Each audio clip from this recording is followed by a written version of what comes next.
ಅವರು ಗಾಡಿ ಓಡಿಸ್ಲಿ, ನೀವು ಪಕ್ಕದಲ್ಲಿ ಆರಾಮಾಗಿರಿ. ಕಮ್ಮಿ ಅಂದ್ರು 50-50 ಮಾಡ್ಕೊಳ್ಳಿ. ಒಂದಿನ ನಾನು ಓಡಿಸ್ತೀನಿ, ಒಂದಿನ ನೀನು. ಯಾವ ಸಮಸ್ಯೆನೂ ಬರಲ್ಲ. ನಿಮ್ಗಿಂತ ಚೆನ್ನಾಗಿ ಓಡಿಸ್ತಾಳೆ, ಅಪಘಾತ ಆಗುವ ಸಂಭವ ಕಮ್ಮಿ ಇರುತ್ತೆ, ಅಂಕಿಗಳು ಸಾಕ್ಷಿ. ಮತ್ತು ಅವಳ ಒಳಗಡೆ ಜವಾಬ್ದಾರಿಯ ಭಾವನೆ ಬರುತ್ತೆ, ಅವಳ ಆತ್ಮವಿಶ್ವಾಸನೂ ಹೆಚ್ಚುತ್ತೆ. ರಸ್ತೆ ಮೇಲೂ ಜೀವನದಲ್ಲೂ ಮಹಿಳೆಯರಿಗೆ ಸ್ವಾತಂತ್ರ್ಯ ಕೊಡೋದ್ರಿಂದ ಪುರುಷರಿಗೆ ಲಾಭ ಆಗುತ್ತೆ. ಆದ್ರೆ ಹಾಗೆ ನೀವು ರೂಢಿ ಮಾಡ್ಬಿಟ್ರೆ ಅವಳಿಗೆ ಗಾಡಿ ಓಡ್ಸೋಕೆ ಬರಲ್ಲ ಅಂತ, ಆವಾಗ ಎಲ್ಲಾ ಜವಾಬ್ದಾರಿ, ಎಲ್ಲಾ ಭಾರ ನಿಮ್ಮೇಲೇನೆ ಇರುತ್ತೆ.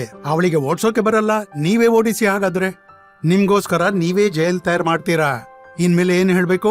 ತುಂಬಾ ಚೆನ್ನಾಗಿ ಓಡಿಸ್ತಾಳೆ, ನಮ್ಗಿಂತ ಚೆನ್ನಾಗಿ. ಅದಕ್ಕೆ ಯಾರು ಓಡಿಸ್ಬೇಕು? ನೀನೇ ಓಡಿಸು. ನಾನೇನ್ ಮಾಡ್ತೀನಿ? ನಿನ್ ಪಕ್ಕದಲ್ಲಿ ಕೂತ್ಕೋತೀನಿ. ನಾನೂ ಹಾಗೆ ಮಾಡ್ದೆ. ಬರೀ ಇಷ್ಟೇ ಮಾಡ್ತಿದ್ದೆ ಶುರುವಿನಲ್ಲಿ, ಕೈಯಲ್ಲಿ ಹೀಗೆ ಹ್ಯಾಂಡ್ ಬ್ರೇಕ್ ಇಟ್ಕೋತಿದ್ದೆ ನಾನು. ಆದ್ರೆ ಇದ್ನೂ ಹೇಳ್ತೀನಿ, ಹ್ಯಾಂಡ್ ಬ್ರೇಕ್ ಯಾವತ್ತೂ ಹಾಕ್ಲಿಲ್ಲ. ಇವಾಗ ಕೆಲವೊಮ್ಮೆ ಯಾವಾಗ ಮಹಿಳೆ ಓಡಿಸ್ತಾ ಇದ್ರೆ ಪಕ್ಕದಲ್ಲಿ ಕೂತ್ಕೊಂಡು ಮಸ್ತ್ ಮಲಗ್ತೀನಿ.